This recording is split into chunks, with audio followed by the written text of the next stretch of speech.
So welcome back to another episode of Owarimonogatari second season. So in the previous episode we had a date with Araragi and Senjougahara, and in the time that Araragi took to basically study and prepare for the exams, Senjougahara actually got a driver's license and she was really cool. She was basically, what do you call her? Driver Gahara? I think so, Driver Gahara, which was cute, a really cute nickname.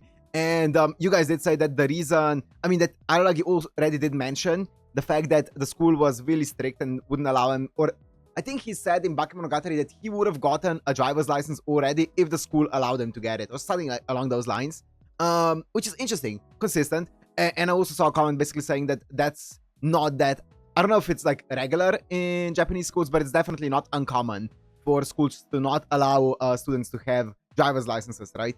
Unless they need it for like some special reasons like work or something, right? Interesting. Very interesting. I don't think that's not a thing like around here, so it's interesting to hear about that. I think it's supposed to do with like illegal parking and stuff like that mostly. But that's, yeah, very interesting. It makes sense, especially in Tokyo, since parking spaces in Tokyo are rough as far as I heard. Either way. So one big piece of information in the previous episode was Ougi, and her name meaning fan. Now, I assume that if it wasn't supposed to be like a big mystery, because if you speak Japanese, you could probably kind of like extrapolate it from like her name means, you probably can translate it, right? Means fan. Makes sense, I guess. I don't know what it means. They were talking about like a cosmic picture, or like a picture of space and how it's fan shaped, right, in both directions. Yeah, once again, no idea how that's gonna correlate to Ougi, but I guess we'll find out, right? I guess we'll see what exactly that means in future episodes at some point. We are slowly but surely getting closer to, uncovering what Ougi actually is. I don't know if I've talked about this or if I've just thought about it on my own, but I have genuinely zero clue if Ougi is a person, if she's an oddity, if she's an occurrence like the black darkness thingy, or if she's something completely different, or like, is she like no, she's not an imaginary thing, but what the hell is she? I don't know. I guess we'll see in upcoming episodes. What else? Oh, another big thing. If you haven't seen my post, I posted it a few days ago. I'm gonna be reducing the amount of episodes I'm doing for everything, not just for Monogatari. So it's gonna be about 3 episodes a week of this. I think I was doing like 5 episodes, 4 to 5 up until this point, but from here on out, it's gonna be Monday, Tuesday, Wednesday. So there's not gonna be an episode out for 4 days on my channel, because it was a bit too much with some stuff that I was going to do, and also storage is getting very expensive to store those videos on Patreon. But either way, yeah, I'm gonna be reducing the load slightly, but at the end of the day, we are almost at the end of Monogatari series, so it's not gonna affect this one too much. Anyways, let's see what this episode holds for us. So if you wanna watch this Uncut and Unblurred, it's gonna be on my Patreon, which is down in the description. And without further ado, let's go into Owarimonogatari second season, episode 4.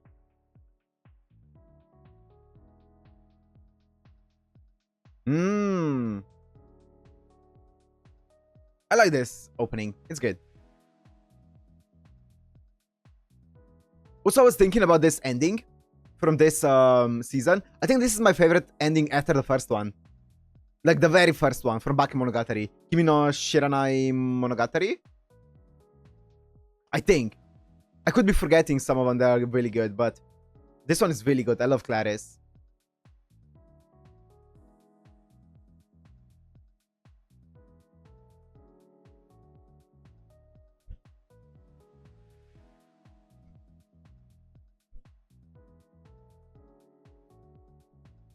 She has such a nice voice.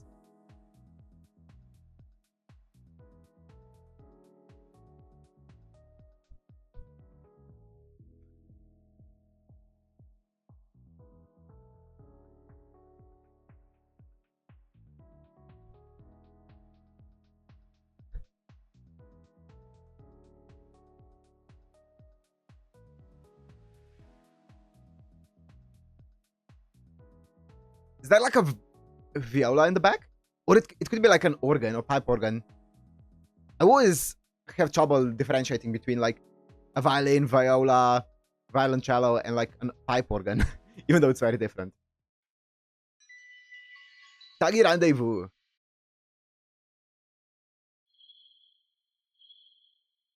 はいはい、こんにちは Here she is, of course. 推しの扇です。では今日は星座についてのお勉強をしましょうね。 I'm bad at astronomy. 夢なのだと気づいた。日本住まいの荒木先輩からすれば南天の星座は厳しいでしょうね。私のライバルである羽川先輩はひょっとしたら She's in Australia? になっているかもしれませんが、 She's down under? いや本当、南半球には馴染みのない星座がたくさんありますから面白いものですよ。あちらにはカメレオン座とかありますからね。あとはガガ座とかホ座とか水蛇座というのもありますね。こちらでいうところの海蛇座でしょうかね。これはご存知ですよね、海蛇座。88の星座の中で最大の星座です。まあ星座の大きさをどういう風に測るかというのも難しいところですけれどね。立体的に捉えると割とばらけちゃいますし、 It's bigger than ただ Sagittarius? 海蛇座のこの存在感は、うんキスショットはセロラオリオンハートアンダーブレードを連想させますよね。そもそも海蛇座、海蛇とは言いますが、これは伝説上、ヒドラのことを示しているのです。 Hercules defeated わか the りますか Hydra, right? ヒドラ、不死身と言っても過言ではない、切っても切っても再生する怪物です。 Was it? It was Hydra that ended up killing Chiron, right? Was it? I think so. That ended up poisoning Chiron? Was that it? Was that the story? I'm forgetting この now. ヒドラを退治するのは有名な勇猛な Heracles. Yep. Hercules. Heracles.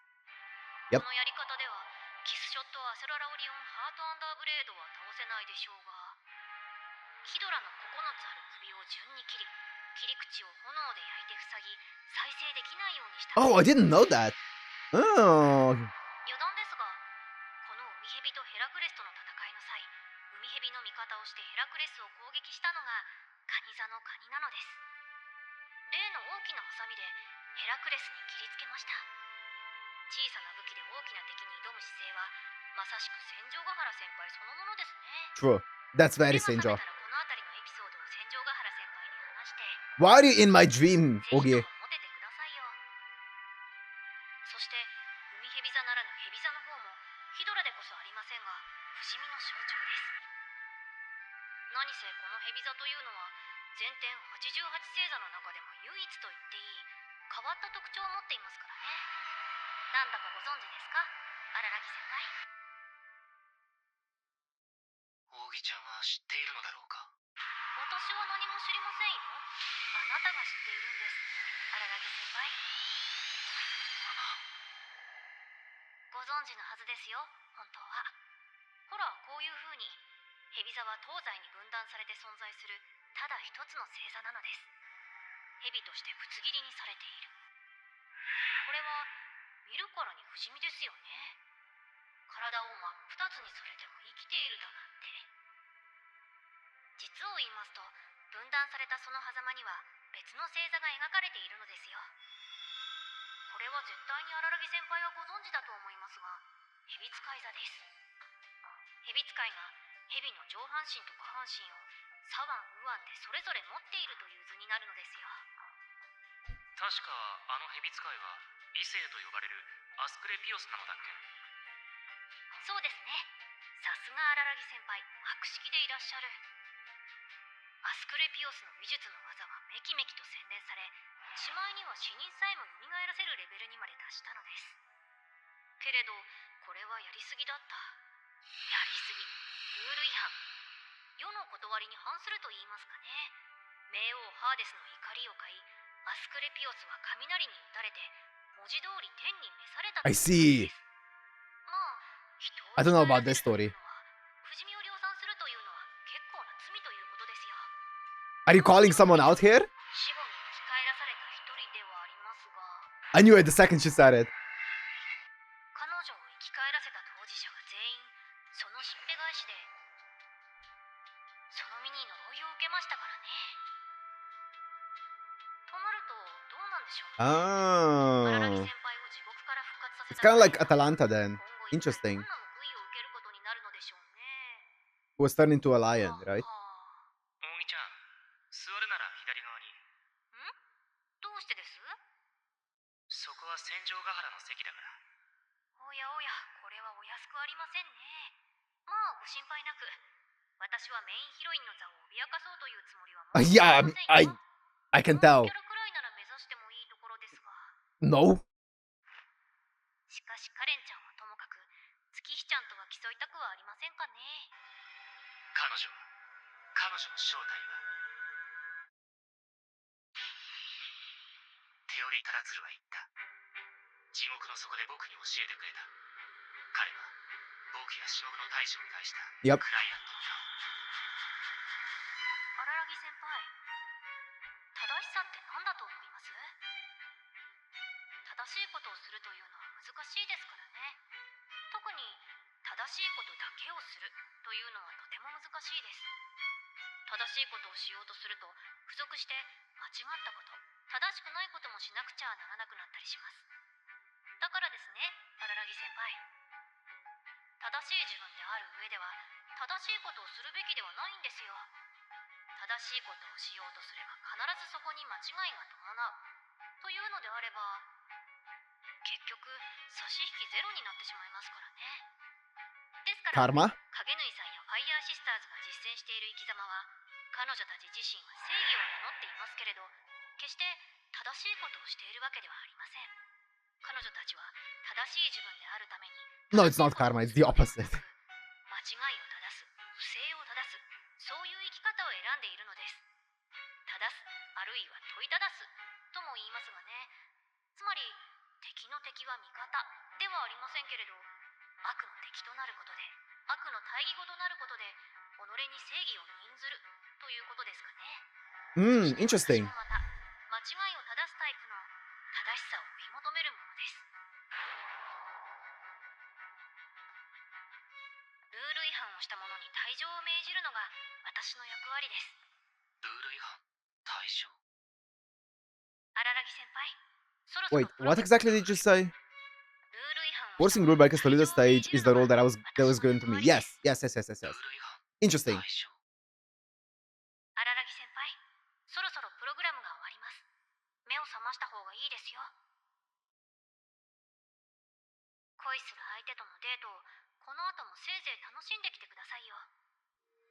でもせっかくですから荒木先輩、正しさって何だと思うかという問いの答えは暇つぶしに考えておいてください。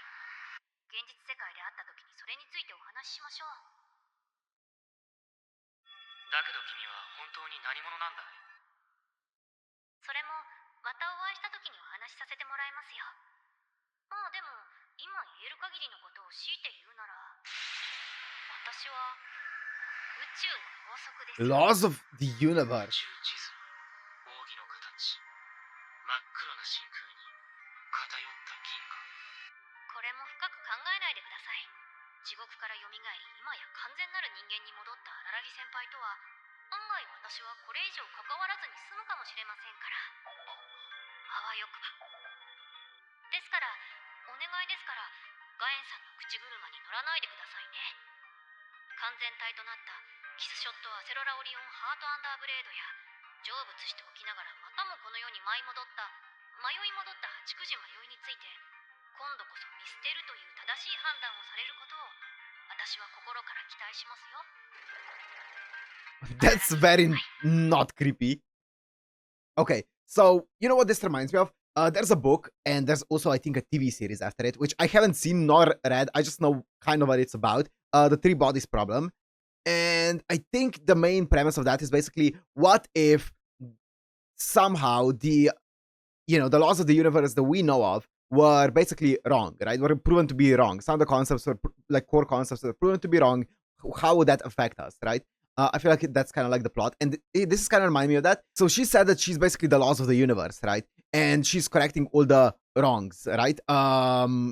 She's trying to make everything right? So there's 2 points that I want to make here. So first of all, one thing that kind of this reminds me of is entropy, right? Entropy basically means it's trying to level out everything in the universe. All the energy is trying to eventually even out until it's all even and it's all just one homogeneous mess. And that's when obviously the heat death of the universe would happen, right? So basically trying to correct all the deviations from one line. That's like what entropy is. That kind of reminds me of that. I don't know if it's gonna go that deep into it, but it kind of reminds me of that. But the other part is, she said, what is righteousness, right?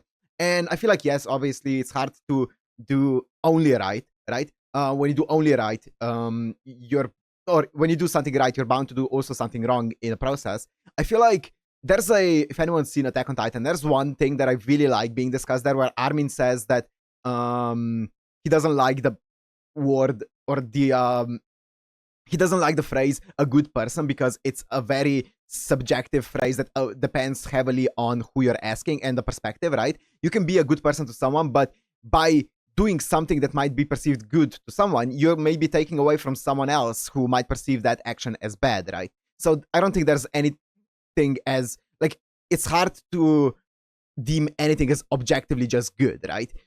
Because someone might deem it as bad. So I feel like righteousness is very much in the eye of the beholder, and it's very perspective based. And I feel like what Ougi is trying to ask of Araragi is impossible. I think there is righteousness is something that feels right to you, and that's it, right? I don't think there's anything deeper to that, because if you start digging deeper into, is this the right thing to do, you're gonna end up being, it's right for someone, it's not right for someone whose opinion do I weigh more, and then nothing is right anymore, right? I feel like, yeah, I don't know. I feel like it's a question that has no answer, like definitive answer. You just have to go with your gut feeling. 戦場ヶ原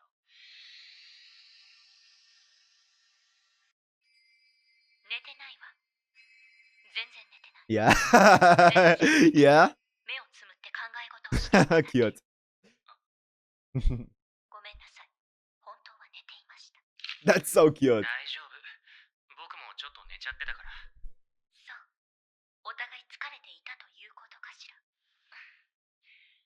さすがに昨日の今日でデートというのは突貫工事すぎたわね。で、ここから先はどういう予定になっているんだ？併設の科学館で現代の最新鋭の科学を学ぶのよ。 That sounds like such a fun 科学館を date. 一周した後は昼食よ。 あー、午前中の勉強プラン that's so だから fun. 午後は遊びをメインに据えているわ。車でちょっと街まで出て、前半はボーリング、ティータイムを挟んで後半はカラオケよ。 That's like a near perfect date, man. 荒木くん、ボーリングのハイスコアは？いや、ボーリング自体初心者で多分やったことないと思うんだけど。わかった。負けたら罰ゲームね。僕が初心者と判明してから罰ゲームを設定するな。敗者は勝者の命令に絶対服従。罰ゲームが重いよ。 Cute. Look at this. This is such a fun date. Is this science center a real thing, or is this made up for the show? I've been to the science center in LA, and that one is cool. It's very simple, but it's cool. Also, it was kind of under construction when I went last year. Cute. おのれ、まさか荒木くんが私に嘘をつくなんて。全然初心者じゃないじゃない。 Ooh, 第1 strike. フレームから第5フレームあたりまでは Oh, she's good as well. She's not bad. 腕前だった。 Wow. Holy. しかし、第6フレーム以降、 Oh. 彼女のプレーは一転した。一変した。 Is she starting to take it easy on Araragi? 戦場ヶ原 Oh, okay, okay. Or that. 腕がしびれたらしい。 I get that feeling, Senjo. いいわ。負けを認めるわよ。何でも命令する。 You're so adorable. さあ、どんなエッチな要求をしてくれるのかしら。期待は高まるばかり。ちなみに、戦場ヶ原が勝っていた場合はどんな要求をするつもりだったんだ？当然、エロい要求をするつもりだったわよ。じゃあ Strike. ティータイムまで腕を組んで歩こうというあたりで So lewd. So lewd. Wow. まさか受験日当日にそんなアドベンチャーを繰り広げていたとは。意外というか、荒木くんらしいというか、何をやっているんだというか。ガエンさんが何と戦っているのかは定かではないけれども、ひょっとしたらそれは荒木くんを相手に戦っているのかもしれないわよね。いえ、意味というよりは直感なんだけれども、目の前のことしか見えない荒木くんの姿勢とは、どうしたってガエンさんの挙手的なスタンスは対立しそうだな。対立。もう少し厳しく言うならば、敵対かしら。2時間対決して総合得点で負けた方は、勝った方。Everything is a competition. 絶対服従。先行私、聞くがいいわ。Is the opening. 82点。Oh. 82点って赤点じゃない。生まれて初めて80点台前半を取ったわ。82点が赤点。 Yeah, I was gonna say. テストだよ。 Wow. 荒木君は高校生活の大半をこんな気分で過ごしていたの。Called out. Called out. もっと優しくしてあげなきゃいけなかった。 Poor guy. 私はなんてひどいことを荒木君に言ってきたんだ。So condescending. ひどいことは言わ Yeah, ない。so condescending. I love that song. Chocolate Insomnia. Holy. そして勝ったのはまたも僕だった。バカな。バカな。私が荒木君に一日のうちに2度も負けるだなんて。 That's so cute.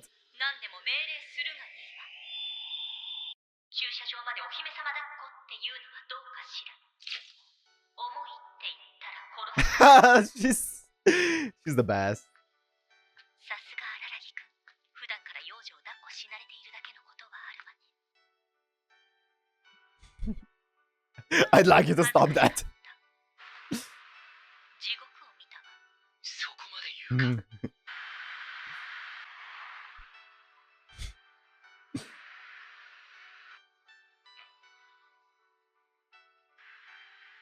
戦場ヶ原、大事な話があるんだが。結婚の申し込みなら OK よ。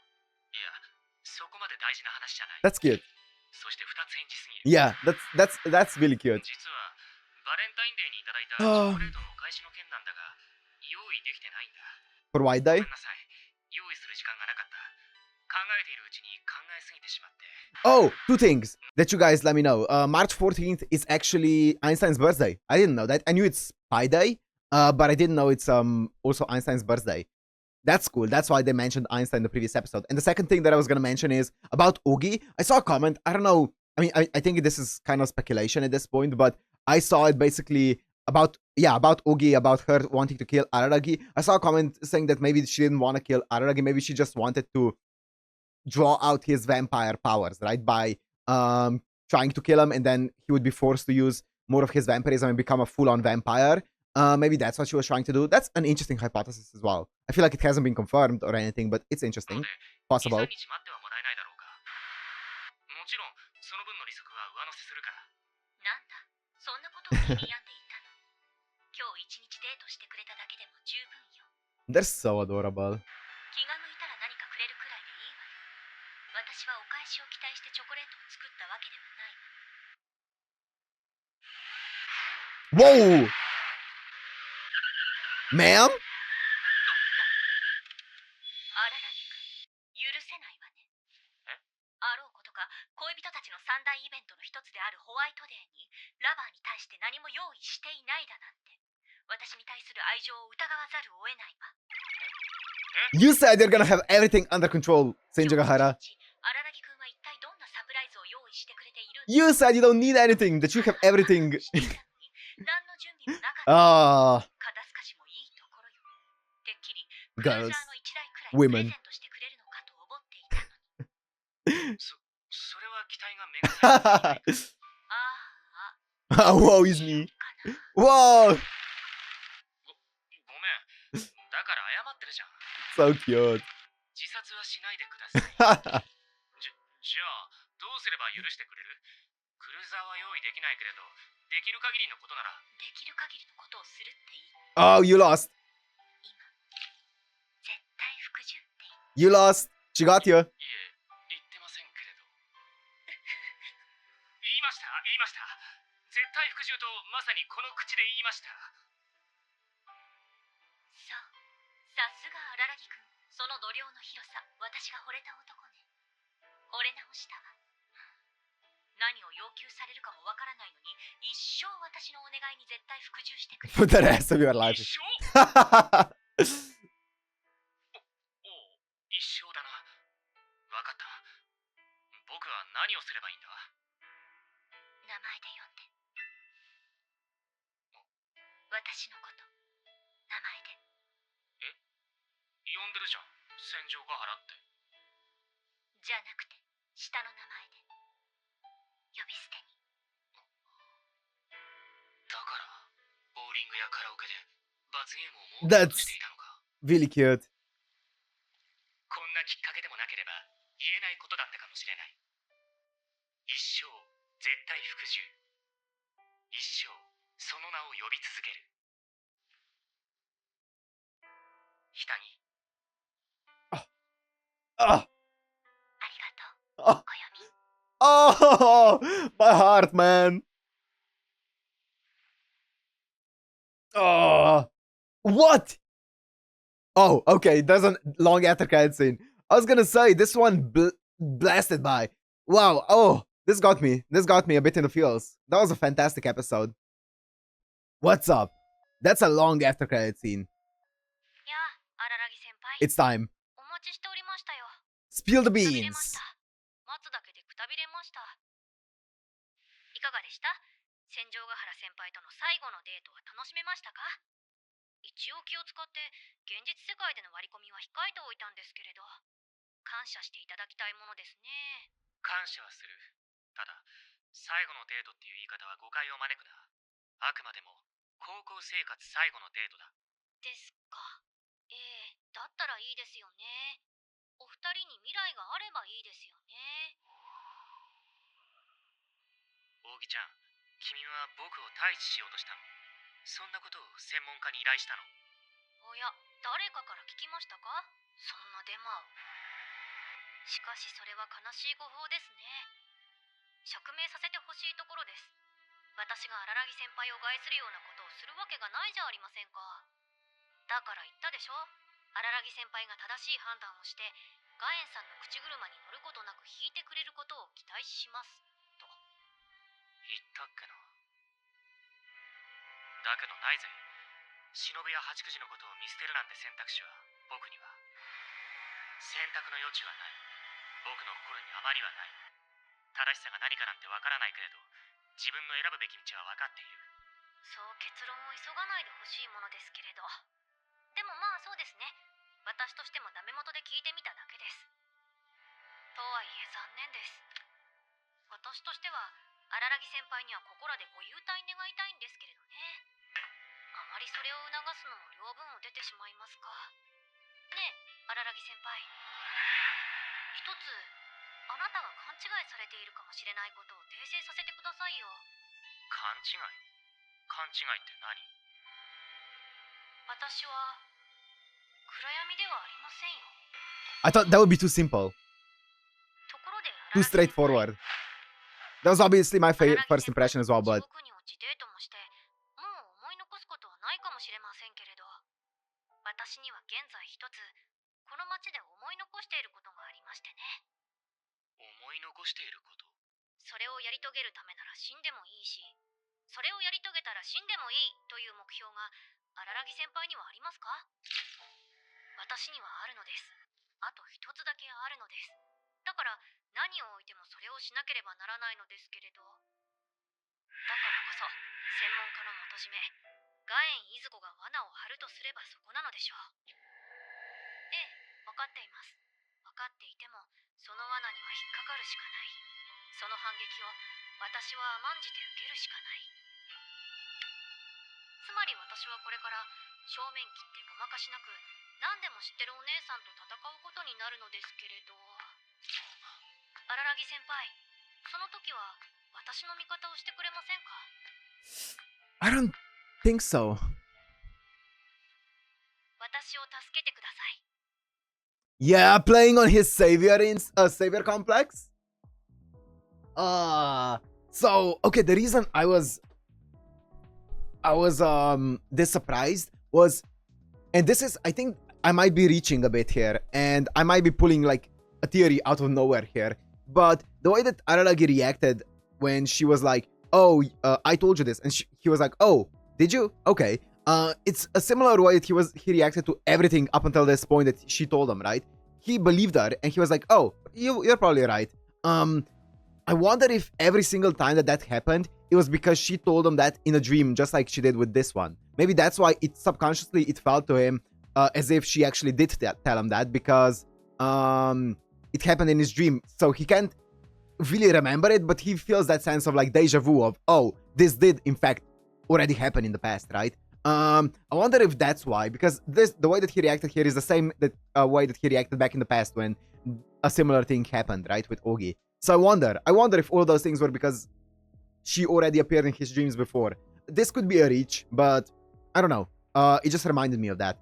Interesting. So she's basically saying, oh, I know that Guyan is leading me into a trap by wanting to fight me, but I have to do it. I have a goal. I have one goal in life, which I don't know what it is, but I have one goal in life, and after I achieve that goal, I can die. And now I have to go and fight Guyan, even though I know it's a trap. So I have to go and just no trickery, just a one-on-one fight. And whose side are you gonna take?